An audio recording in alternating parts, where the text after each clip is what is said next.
میرا شوہر دوسرے شہر گیا ہوا تھا۔ دیور بہت خیال رکھتا تھا۔ دیورانی بیمار ہوئی تو اپنے میکے چلی گئی۔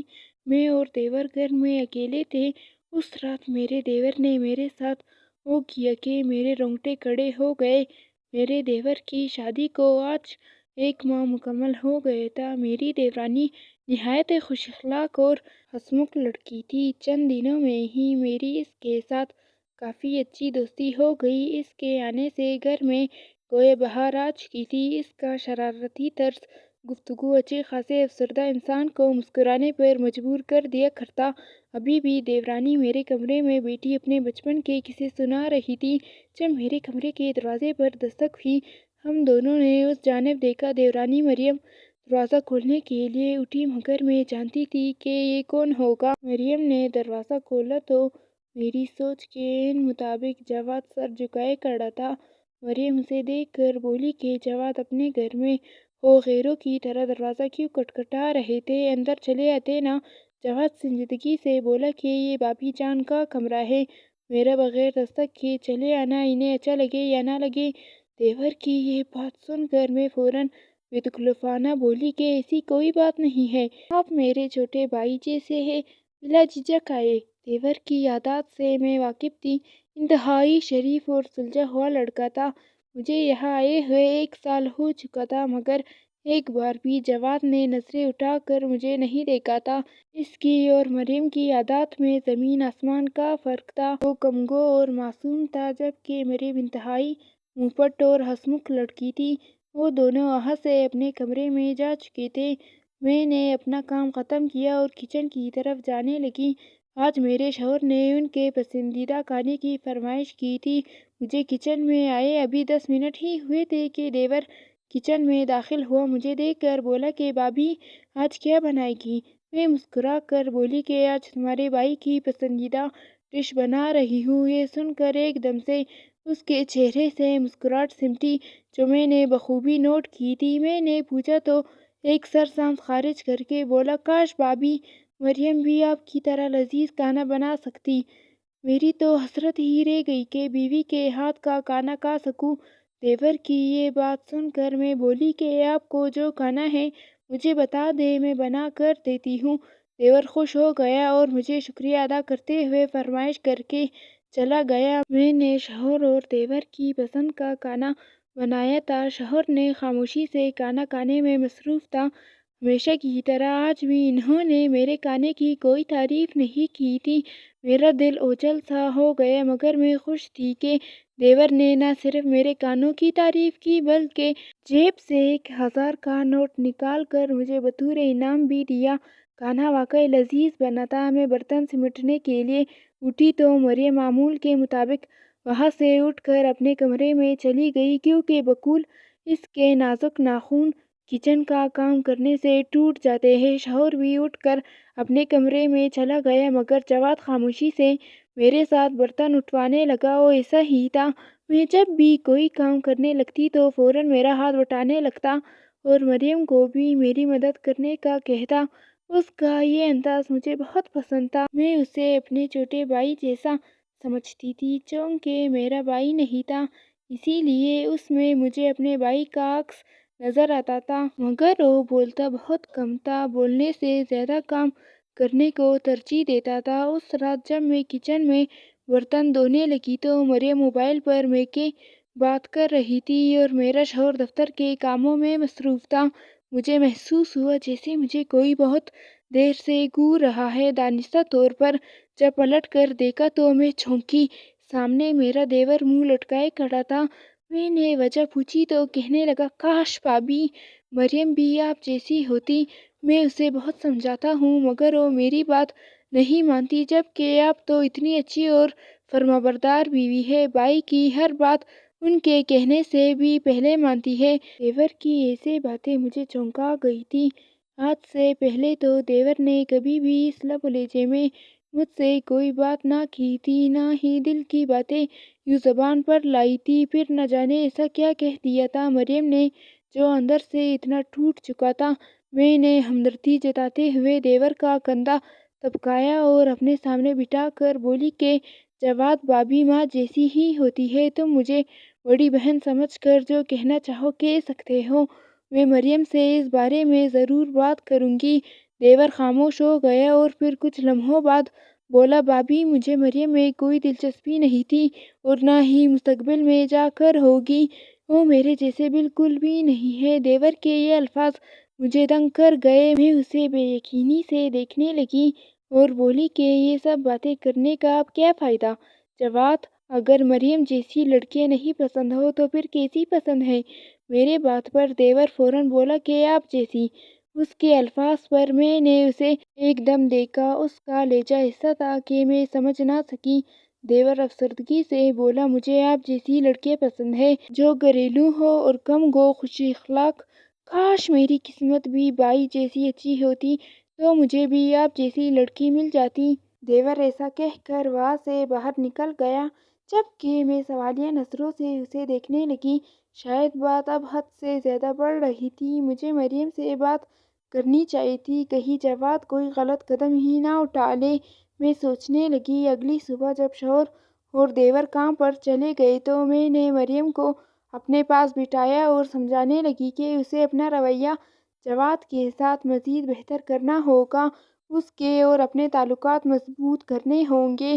میری بات سن کر مریم نے ایک سرسری سی نظر مجھ پر ڈالی اور پھر خفگی سے بولی کہ یہ ہم دونوں کی ذاتی زندگی ہے، آپ کو کسی نے حق نہیں دیا کہ میرے شوہر کی وکالت کرے۔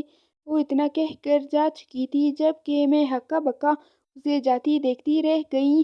یہ ہو کیا گیا تھا؟ دونوں کو جواد کا رویہ کافی بدلتا جا رہا تھا، جبکہ دوسری جانب مریم کا میرے ساتھ یہ برتاؤ بالکل ہی الگ تھا۔ میں نے فی الحال کچھ بھی کرنا بہتر نہ سمجھا اور اپنے کمرے میں آ کر لیٹ گئی۔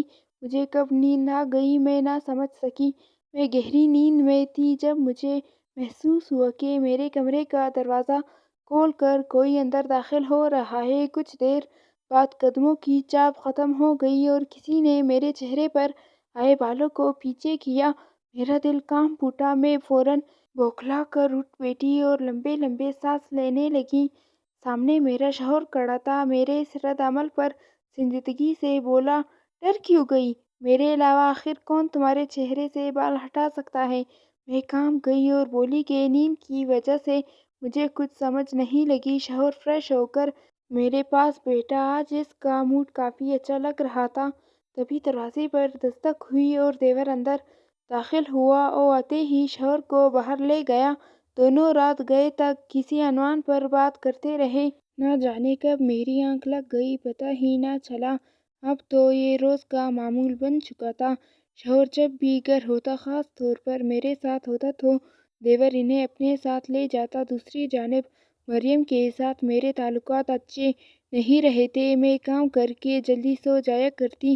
دیور کی یہ بات مجھے عجیب لگنے لگی تھی۔ وہ پچھلے ایک ہفتے سے ایسا کر رہا تھا۔ اس کا دن بدن بدلتا رویہ دیکھ کر مجھے بے چینی ہونے لگی تھی۔ کبھی وہ بالکل ہی خاموش ہو جاتا تھا تو کبھی مجھ سے اتنی باتیں کرتا کہ میں جواب دے دے کر تھک جاتی۔ اس رات بھی ایسا ہی ہوا جب دیور اچانک سے کمرے میں آیا اور بولا، بھابھی آپ کو مریم چھت پر بلا رہی ہے۔ اس کی بات سن کر میں فوراً چھت پر چلی گئی، مگر آگے جا کر میرے ہوش اڑ گئے کیونکہ وہاں تو کوئی بھی موجود نہیں تھا۔ میں سوچنے لگی کہ آخر دیور نے مجھ سے جھوٹ کیوں بولا ہے۔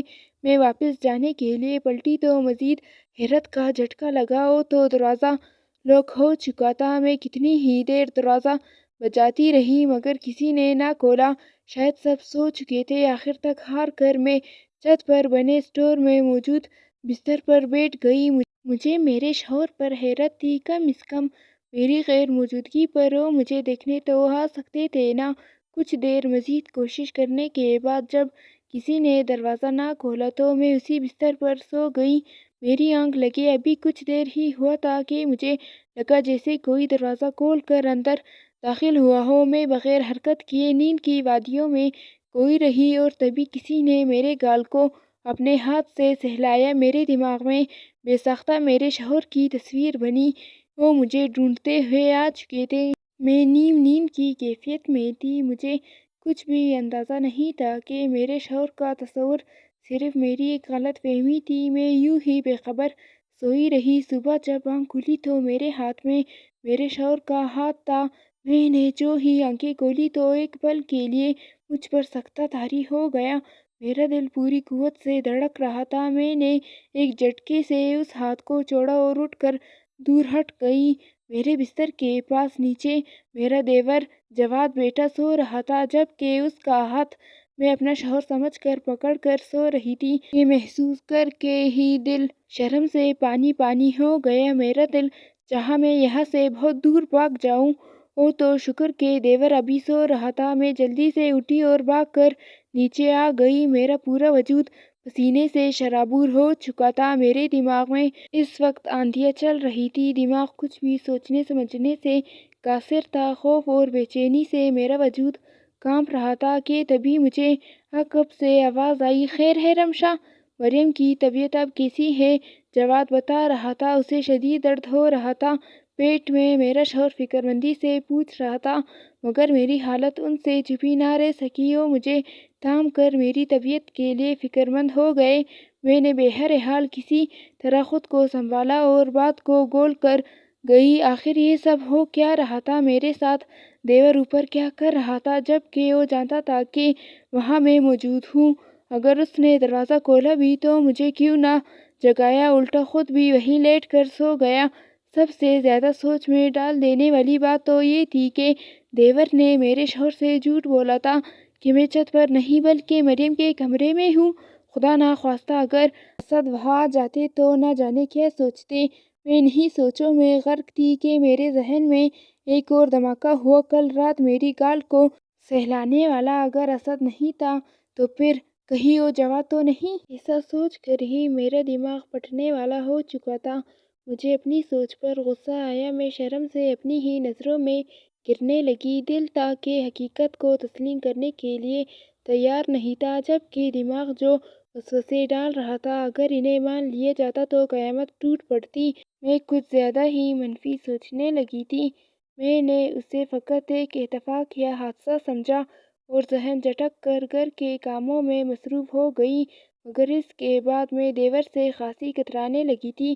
مجھے اب جواد کے سامنے جاتے ہوئے جھجک سی آنے لگی تھی، جبکہ دوسری جانب جواد یوں رد عمل دے رہا تھا گویا کچھ ہوا ہی نہ ہو۔ کچھ دن یوں ہی گزر گئے اور شوہر کو نوکری کے سلسلے میں دوسرے شہر جانا پڑ گیا۔ ان کا کہنا تھا وہ 3-4 دنوں میں لوٹ آئیں گے۔ ان کے جانے کے بعد میں خاصی اکیلی ہو چکی تھی۔ مریم کا زیادہ تر وقت اس کے موبائل یا پھر جواد کے ساتھ گزرتا تھا۔ خیر سے وہ اب حاملہ بھی ہو چکی تھی، اس لیے جواد اس کا بہت خیال رکھا کرتا تھا۔ 2 دن جیسے تیسے گزرے اور تیسرے دن ایک عجیب واقعہ پیش آیا۔ مریم اپنے کمرے سے جو ہی نکلی تو پیر پھسلنے کی وجہ سے کمر کے بل زمین پر گر گئی۔ میں اور جواد اسے لے کر فوراً ہسپتال گئے، جبکہ مریم رو رو کر ایک ہی بات کہہ رہی تھی، مجھے بھابھی نے نظر لگائی ہے، میں اس سے پہلے حاملہ ہو گئی ہوں۔ یہی بات انہیں چین نہیں لینے دے رہی تھی۔ ان کی نظریں میرا بچہ کہاں گئی؟ مجھے شدید حیرت کا جھٹکا لگا تھا۔ اس جیسی سمجھدار لڑکی سے مجھے اس کم عقلی کی امید نہیں تھی۔ اولاد دینا تو خدا کے ہاتھ میں تھا، پھر بھلا ہم اپنے اچھے نصیب کی دعا کرنے کے بجائے دوسروں کی خوشیوں سے کس لیے حسد کریں گے؟ خدا کا شکر کہ مریم بالکل ٹھیک تھی، مگر اس نے گھر جانے کے بجائے جواد سے ضد کی کہ وہ اب اپنے میکے ہی رہے گی۔ مجھے حیرانی ہوئی جب جواد نے بغیر کچھ کہے حامی بھر لی اور اسے میکے چھوڑ آیا۔ اسد کو آنے میں ابھی بھی مزید چند دن باقی تھے۔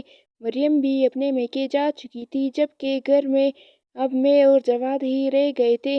اس حادثے کے بعد میں نے دوبارہ کبھی جواد سے بات نہیں کی تھی، مگر ان حالات میں تنہا دیور کے ساتھ گھر میں رہنا مجھے اچھا بھی نہیں لگ رہا تھا۔ شام ہوئی تو جواد گھر داخل ہوا اور بغیر کچھ بولے اپنے کمرے میں چلا گیا۔ میں بھی کھانا بنانے میں مصروف ہو گئی۔ جواد نے کھانا اپنے کمرے میں منگوا کر ہی کھایا تھا۔ مجھے کتراتا دیکھ کر جواد نے مجھے اپنے کمرے میں بیٹھنے کو کہا۔ میں بیٹھنا تو نہیں چاہتی تھی، مگر اس کی بات سننے کے لیے کچھ دیر بیٹھ گئی۔ دیور بغیر تمہید کے بولا کہ بھابھی آپ مجھے غلط مت سمجھیے گا، اس رات دراصل میں آپ کو جگانے کی خاطر گیا تھا، مگر آپ کو سوتا دیکھ کر میں خود پر قابو نہ رکھ سکا اور آپ کو جی بھر کر بس دیکھتا ہی گیا۔ کتنی پیاری ہے آپ! کاش مریم بھی آپ جتنی پیاری ہوتی۔ دیور کے الفاظ میرے دماغ پر کسی بم کی طرح گرے تھے۔ میں ایک جھٹکے سے اٹھ کر کھڑی ہو گئی، میرا وجود کانپ رہا تھا۔ یہ کس انداز میں جواد مجھ سے بات کر رہا تھا؟ میں تو ششدر رہ گئی تھی۔ اس کے چہرے پر خباثت کی مسکان آئی اور میرے جانب بڑھتے ہوئے بول اٹھا، کیوں گئی یہی میرے پاس بیٹھے؟ میں تو آپ کا لاڈلا دیور ہوں نا۔ دیور کا یہ انداز کسی شریف انسان کا نہیں بلکہ انتہائی گھٹیا انسان کا لگ رہا تھا۔ میں سوچ بھی نہیں سکتی تھی کہ اس معصوم چہرے کے پیچھے ایسا گھناؤنا راز چھپا ہے۔ میں نے حقارت سے روتے ہوئے جواد کو تھپڑ مار دیا اور بولی، تمہیں میں اپنا چھوٹا بھائی سمجھتی تھی، مگر تم تو آستین میں پالا ہوا سانپ نکلے۔ میں تمہیں کبھی معاف نہیں کروں گی۔ میرا دل کرچی کرچی ہو چکا تھا۔ میں فوراً وہاں سے جانے کے لیے مڑی، تبھی دیور نے غصے سے مجھے اپنی گرفت میں لے لیا اور مجھ پر حاوی ہونے کی کوشش کرنے لگا۔ میں روتے ہوئے اپنے شوہر کو پکارنے لگی، مگر وہ تو یہاں موجود ہی نہ تھا۔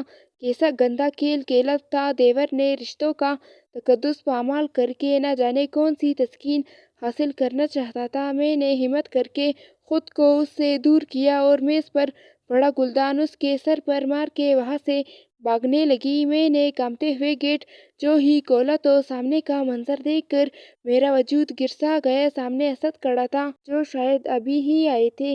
میری حالت کو دیکھ کر ان کے چہرے پر کئی رنگ آ کر گزرے۔ تبھی دیور بھی زخمی سر لیے باہر نکلا اور گالی دیتے ہوئے مجھے بلانے لگا۔ اب دھچکے کی باری میرے شوہر کی تھی۔ اگلے ہی پل وہ آگ بگولا ہو کر اندر داخل ہوئے۔ میں نے روتے ہوئے ساری بات اپنے شوہر کو بتا دی، جسے سن کر ان کا چہرہ ضبط سے سرخ ہو گیا۔ وہ جواد کو مارنے لگے، جبکہ جواد روتے ہوئے بولا کہ مجھے بھابھی نے ہی آپ کی غیر موجودگی میں ورغلایا تھا۔ یہ بات سن کر جہاں میری روح کانپ رہی، اسد نے جواد کا جبڑا توڑ دیا اور بولے، مجھے اپنی بیوی پر پورا بھروسہ ہے، وہ ایسا ہرگز نہیں کر سکتی۔ اگر وہ تمہیں ورغلاتی تو کبھی بھی بتحواس ہو کر باہر کی جانب نہ بھاگتی۔ شوہر جواد کو مار کر گھر سے باہر نکال چکا تھا۔ میں شوہر کے گلے لگ کر پھوٹ پھوٹ کر رونے لگی۔ جواد پر مجھے بھروسہ تھا، اسے دیکھ کر کوئی بھی یہ اندازہ نہیں لگا سکتا تھا کہ اس کے دل میں ایسی سیاہی بھری پڑی ہے۔ یہ خبر مریم تک پہنچی تو اس پر الگ قیامت گزری۔ مریم نے جواد سے طلاق لے لی اور اپنے بچے کو لے کر دوسرے ملک اپنے بھائی کے پاس چلی گئی۔ جواد کئی بار معافی مانگنے کے لیے آیا، مگر اس جیسے شخص پر دوسری مرتبہ اعتبار کرنا میرے لیے آسان نہیں تھا۔